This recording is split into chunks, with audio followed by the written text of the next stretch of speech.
So everyone, you've just had a pleasure to hear from Cadence of Sage Foundation, and now we have another incredible speaker with us today on the call, who's joining us from UNICEF, based in Washington. So Rachel is an education specialist at UNICEF's headquarters, New York headquarters, it says in here, where she focuses on digital learning, secondary education, and skills development.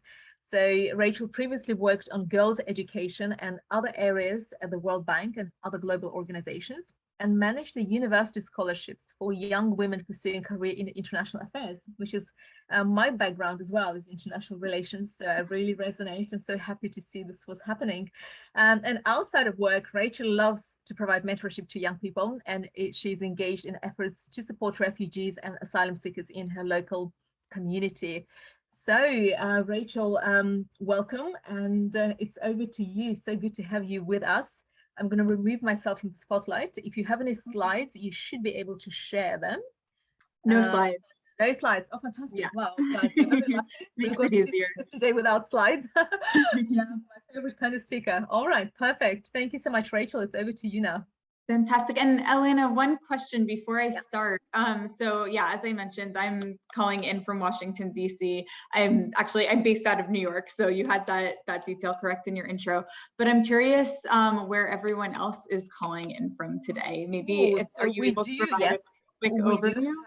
Yes, we do have young people from Italy and Tanzania,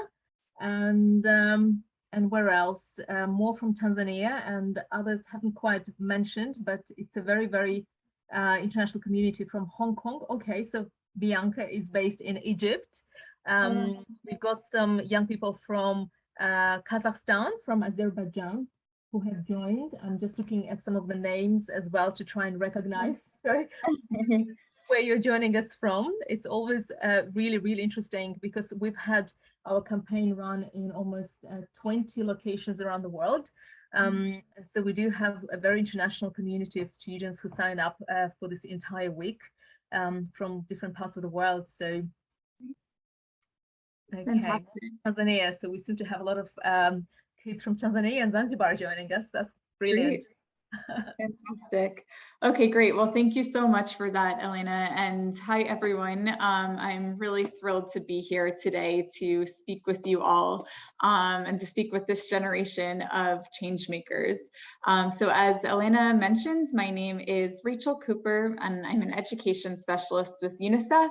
And I work in the areas of digital learning, skills development, and secondary education. And so a lot of my work really focuses on adolescents specifically, and the development of, supporting the development of the full range of skills that children and young people need. Within UNICEF, I work out of our education and adolescent development and participation section. And our work really focuses on both ensuring that all children and young people can access quality learning opportunities, as well as ensuring that young people are engaged as agents of change, and that global organizations build platforms and programs together with and for young people. I've been working in global education development for the past decade. And for me, part of what led me to this work, and part of what contributes to my passion for this work, is being able to travel and visit classrooms and meet with education stakeholders. And especially I'm grateful when I get to talk to young people and to talk to students themselves. And when I'm able to do that, I'm really reminded even more why I decided to work in this field, because I see the great need, and I think that there's largely broad agreement on the need for improved, revamped, and reimagined education systems, given that there are huge numbers of children and young people that don't have the same access as their peers in better resourced places. And so seeing the need, but also balancing that with seeing the great promise and impact that work in education has. A little bit more of background on me and some of my past experiences that I think really inform the work that I do, both at UNICEF and more broadly in some of my my free time. I previously worked in Afghanistan. This was during a different time, and I got to see firsthand how happy girls and boys were to go to school. And I learned from my colleagues in the country the challenges that many of them had faced when they were pursuing an education, and the perseverance and encouragement that was required. And I think we all can see today just how much we need to keep working to ensure girls' education globally and to find innovative ways and new ways to reach children with learning opportunities.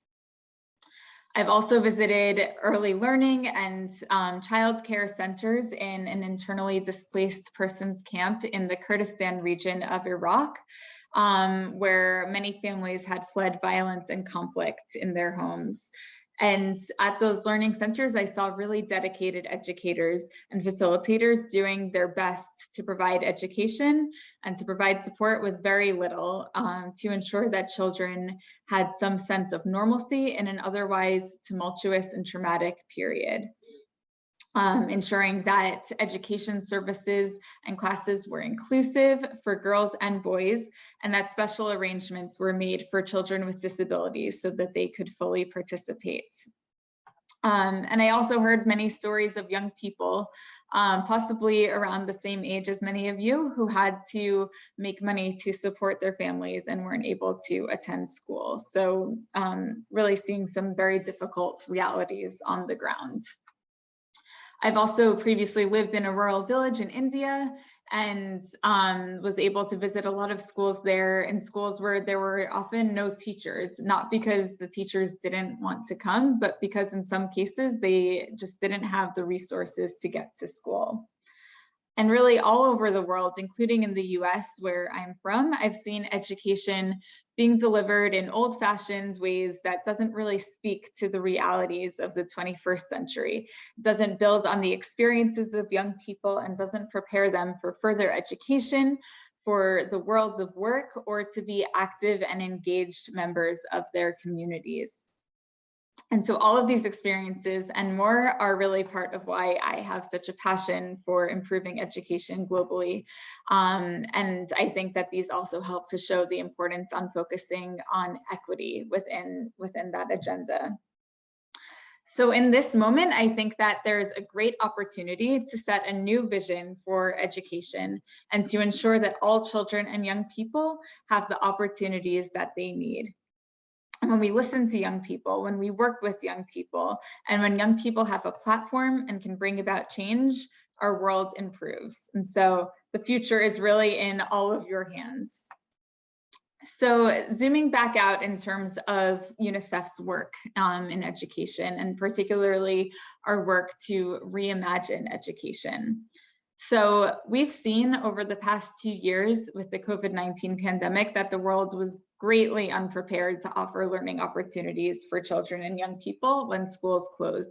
And I'm sure many, if not all of you, experienced some of these challenges yourselves with school closures, with remote learning, with digital learning platforms, with uncertainty and not being able to see people in person, including teachers and classmates. I know that this was a really, really challenging time for so many people around the world. And even today, over 600 million children are still affected by school closures. So it's very much an ongoing issue. In terms of, I think, just looking at the impact of this, we know that over 2 trillion hours of in-person instruction has been lost during COVID. So I think that really signifies the magnitude of the problem. We know that millions of children are at risk of dropping out of school, and many more may never return to school. There is increased risk of child marriage, increased risk of child labor. And it also impacts young people's futures and really, everyone's financial futures. There's estimated to be a $17 trillion loss in future earnings due to COVID-19 related school closures.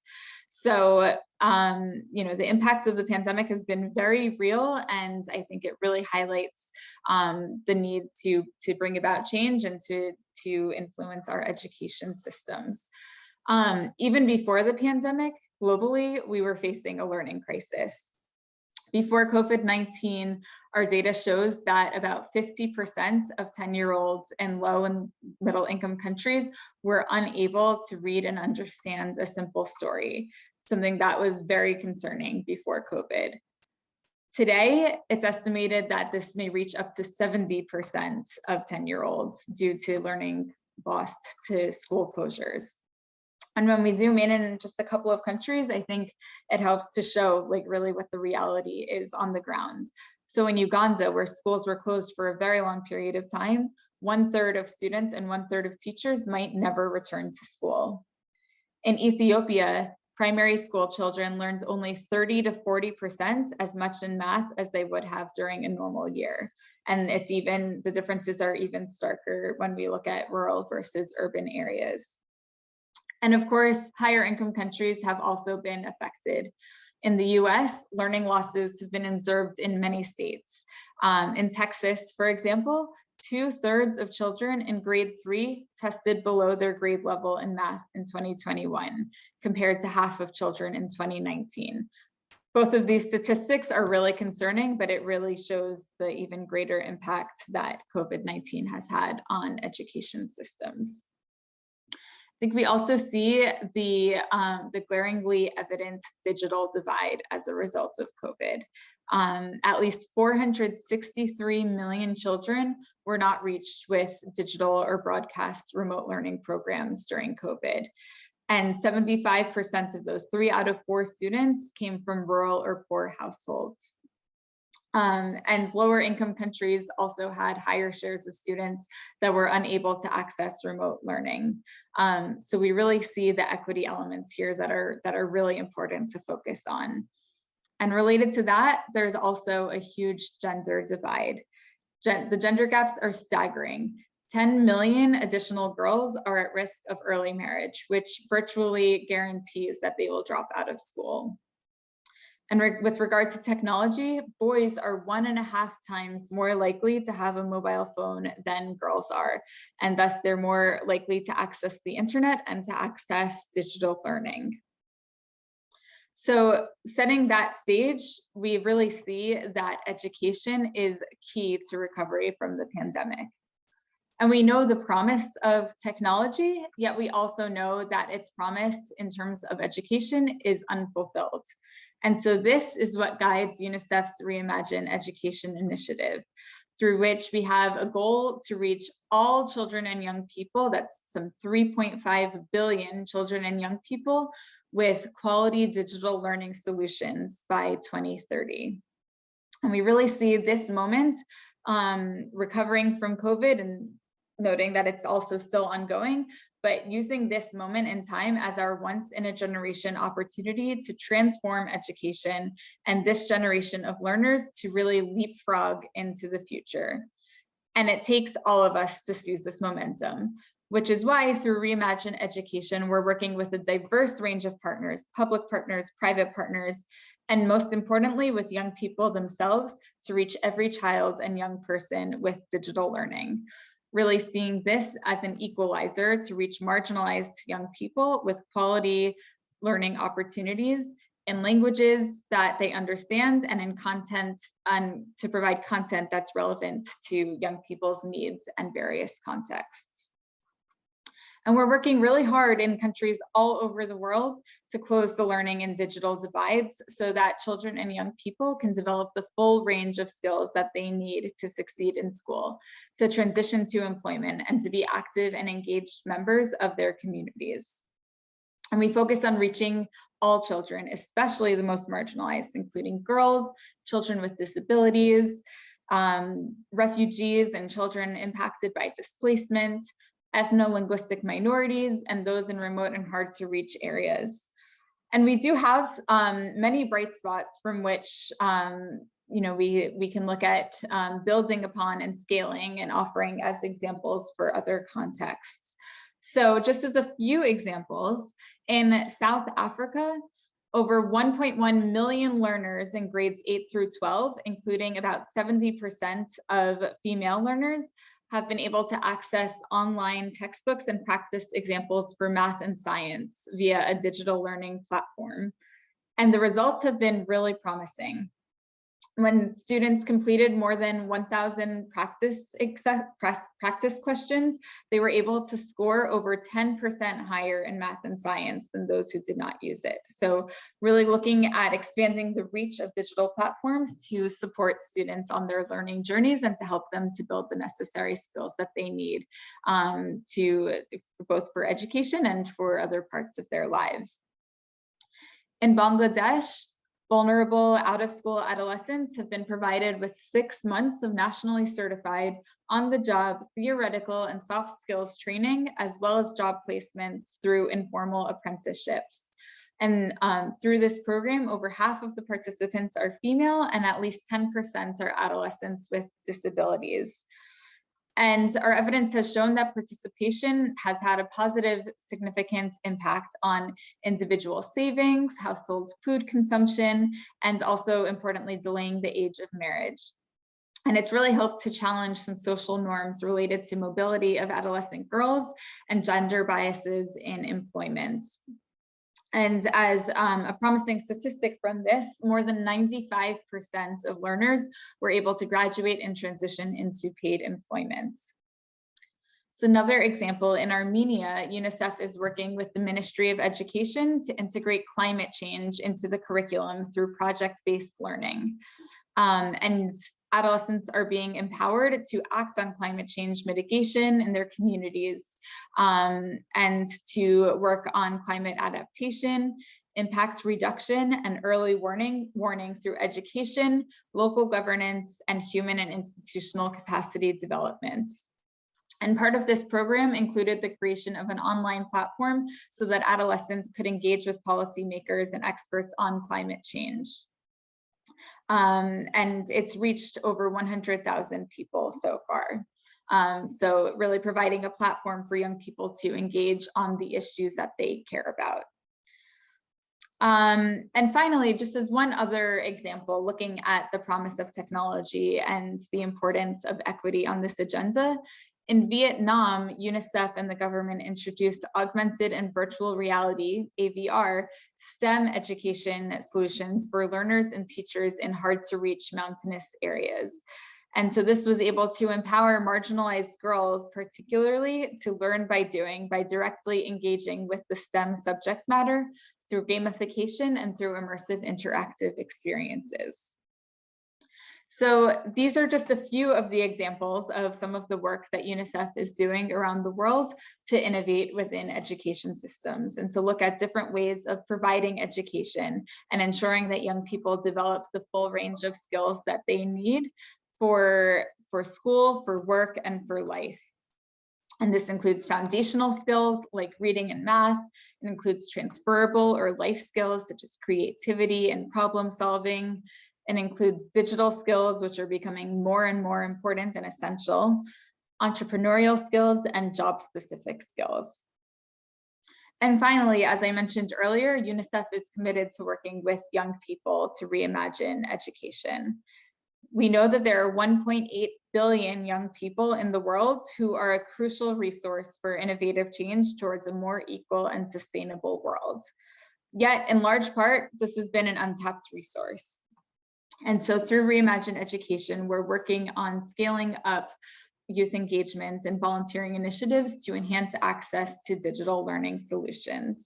And we really see that young people can be change makers in many areas, including by co-creating and innovating digital solutions that are most responsive to their needs and their priorities, by advocating for every child and young person to have access to learning by influencing laws, policies, and practices, by expanding reach and giving voice to people in communities that struggle to be heard, by volunteering as mentors and peer educators to build capacity of children and young people to utilize digital learning solutions, and by accelerating access to learning opportunities for the most disadvantaged and marginalized children and young people.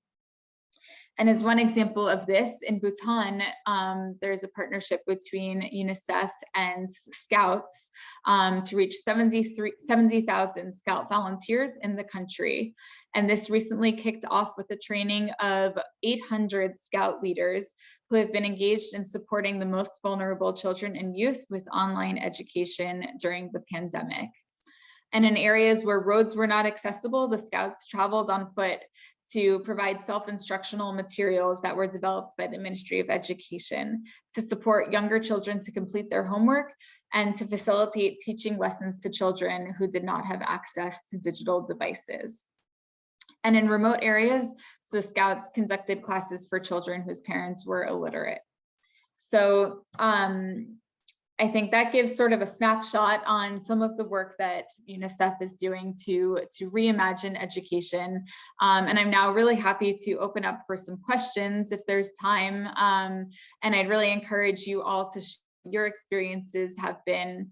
How can UNICEF learn from you and your experiences during COVID and beyond? What do you think the future of learning looks like, and what can we do to make education more equitable? And finally, I'd love to hear about how you're building the skills that you need. So Elena, back over to you. Thank you. That's fantastic. I'm really inspired by everything you do at UNICEF. We have been keeping an eye and working very closely with UNICEF as well to really understand how we can contribute. And I definitely will be sharing with you the latest report and probably some of the findings from some of the previous hackathons that we've run, because education is a really hot and painful topic for a lot of the children. And so whenever we offer education as one of the challenges, it's often probably the most popular challenge that they really want to address. And of course, it's no coincidence, and it's not something that we haven't already heard from so many others who have spoken about it, that education hasn't changed in so many years, if not centuries. I think in more than 100 years, we are still learning in the same way. And I think personally that there is scope and the opportunity to disrupt it, not only at the local level, but globally. I recently was giving evidence at the Times Commission, because the UK government has commissioned the Times to create a report and really find ways to kind of crowdsource ideas and opinions from so many different stakeholders from the UK ecosystem to really understand where we're stuck and what can we do collectively to improve education. And I really wish consultations like this were happening in other parts of the world so that we could collectively find ways and solutions. But the first question I wanted to ask is, if you had a magic wand, what would be the most immediate steps, or what would be something that you would change right now? And where do you see these changes to make sort of happening, or making the most impact in, let's say, 5 to 10 years? Where will education be if these changes were implemented right now? Wow, that's a great question to narrow down on one area, and I would love to have a magic wand to be able to improve education. I think really looking at equity and gender equality in education is critical. I think that a lot of improvement has been made over the past decade to increase girls' access to education, but we're seeing that in many places, especially because of COVID, like we're falling further behind now, and that progress is diminishing. So I think that that is critical. And I think it also paves the way for, when girls and boys and all children and young people have equal access to quality learning opportunities, that has reverberating effects, I think, for generations to come, but also as young people enter the labor force. And to complement equity in education systems with equity in the labor force as well. So I would really zero in on gender equity in education. And given that I work largely both on adolescence education and digital learning, I think in those two places, we really see gender equity as being essential. So for digital learning, as I said, the digital divides and gender divides are really stark. Girls often don't have the same access to digital devices that that their male peers have, and so that really, especially when schools close, and in terms of developing the critical digital skills, that's a huge gap that immediately sets girls further behind than their male peers, and really, they're not on an equal footing to be able to participate meaningfully in society and in the labor force as well. So I think that that's really critical. And in terms of adolescent education, adolescence is a really critical period of time for young people to continue to develop the skills that they need, both for school and, as I mentioned, for broadly for life, for as members of their community, to be able to engage and to be civically engaged, and also for work, and really looking at that full range of skills in adolescence as the critical time to develop those skills. And I think that those can be developed both in and outside the school system, but really ensuring that there's opportunity for adolescent girls as well as adolescent boys to really develop that full range of skills. So yeah, gender equity, I think, is a good focus. And do you have any examples of successes that are currently happening in some of the parts of the world where UNICEF is active? I know that you've mentioned some examples from Armenia, from some other parts of the world, but is there anyone who is successfully tackling equity and all of the problems that you've just mentioned through technology currently? Sure. So, as one example, UNICEF, in partnership with Microsoft, developed something called the Learning Passport. Right now, it's being utilized in 22 countries and growing, and it's reached over 2 million young people as users. And it's really being implemented in different ways in different contexts, depending on what the needs and the demands are from government and also local partners. As part of the Learning Passport, we've developed something called the Gender Equality Package for the Learning Passport, and that has been first rolled out in Zimbabwe, where it's reaching 350,000 young people with gender responsive and gender transformative digital learning opportunities. So really looking at the contents that's being provided from a gender perspective. It's reaching girls and boys, but really specifically targeted at supporting girls to develop the skills that they need. So yeah, that's one successful example that I would highlight in terms of using digital solutions to really ensure that we're reaching girls and young women. Fantastic. But you also mentioned that there are 3.7 or 3.5 billion people who remain sort of disconnected. So connectivity and being able to just have all of the basic connectivity and technology is really essential for the learning. So why does digital inclusion matter to you? I think digital inclusion is essential. Those that have internet connectivity and access to devices have the world at their fingertips, versus those that do not have much less opportunities. And often we've seen that those people who are not connected were hit especially hard with the impacts of COVID-19. So I think that that's essential. And I see internet connectivity and access to devices as enablers for learning. So really keeping learning and education at the center, not focusing on connectivity. Of course, connectivity is important outside of education as well, but not looking at connectivity just for the sake of connectivity, but really utilizing it for learning and ensuring that it's being utilized for people to access learning opportunities. yeah, I think that the statistic I had shared was that by 2030, we're expecting that the population will be about 3.5 billion children and young people. And we know that about half of children and young people globally don't have any access to the internet. So it's really critical to try to close those gaps.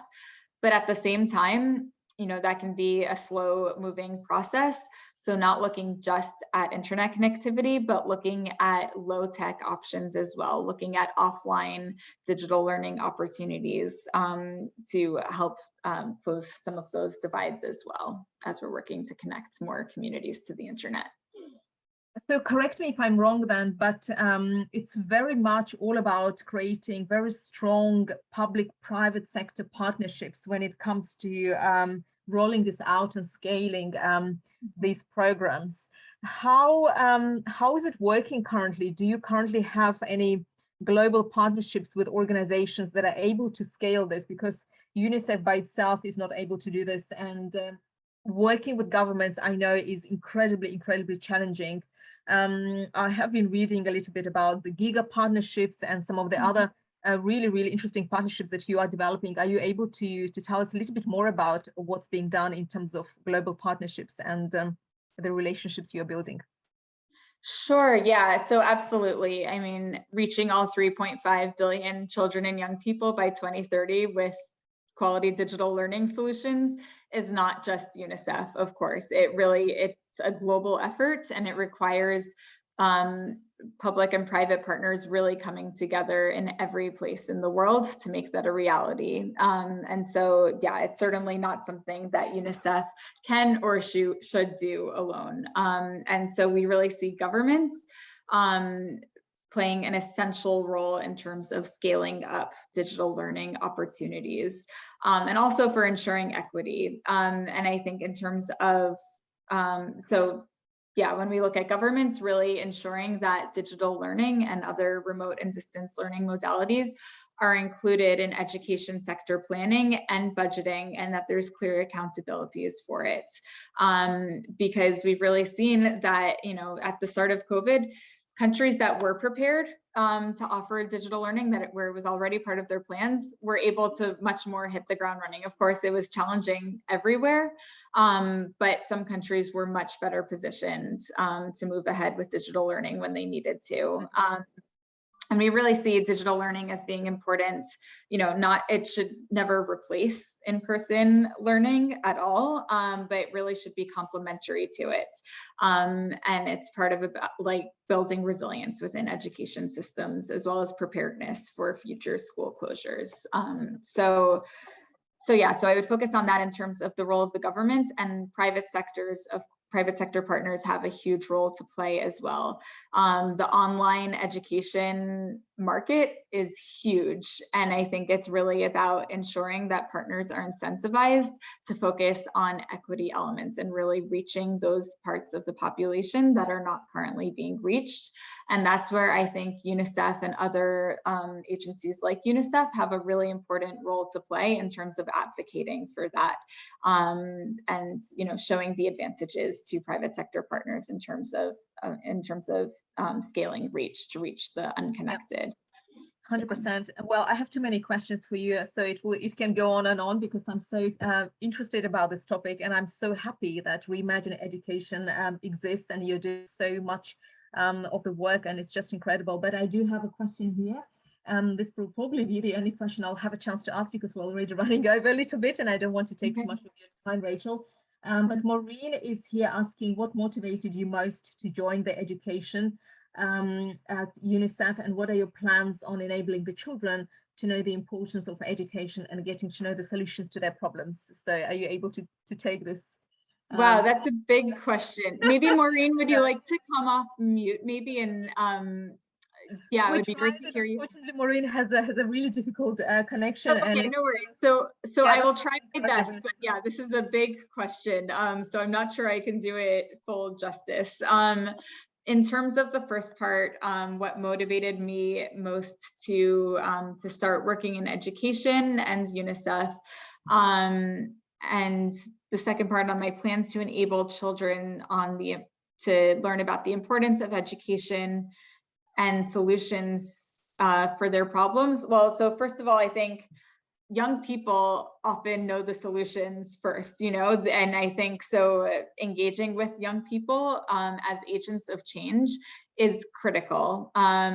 You know, I think we have a lot of older people talking about problems and rehashing the same solutions, and it's really time to engage with young people themselves to shed light on what works and what young people need. So I would highlight that specifically.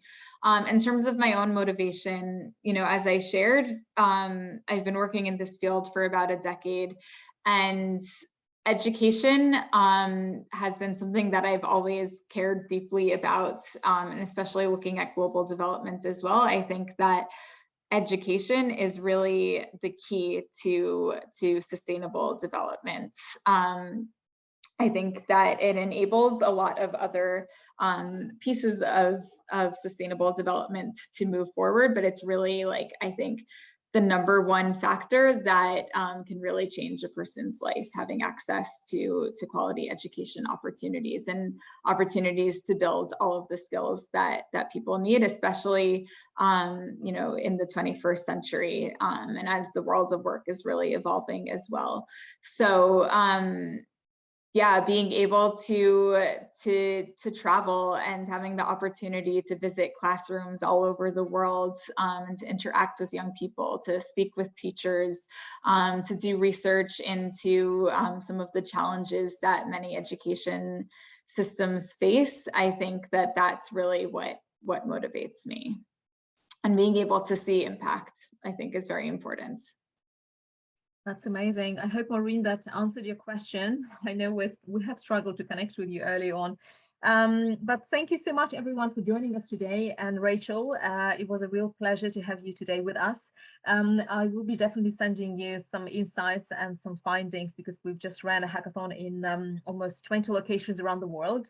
Some of the communities we've managed to reach, like in South Africa, Tomorrow Trust, who look after children from vulnerable communities and orphans. And I know in some other parts of the world, in the Middle East, we've been working with children who are deaf as well. So everyone has got a voice and a story to tell, and everyone has got the solutions that they see or they want to see addressed using technology. So it's a really, really fascinating insights that I'm hoping could shed some light and give you some something else to also think about, and perhaps even work on at UNICEF as well. But I find it really inspiring to work with children when we can actually put them at the center of the solution, sort of generating solutions to some of the problems that they experience. And everybody experiences the same problem from different angles, slightly differently.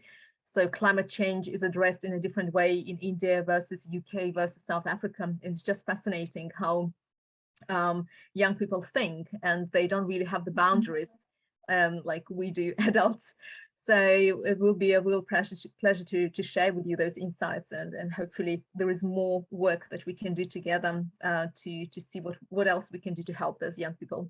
But thank you everyone for joining us. Today was a really important day, and education is also something I'm passionate about. So I was very happy to have hosted two very incredible speakers today. So Rachel, once again, thank you for joining us all the way from Washington.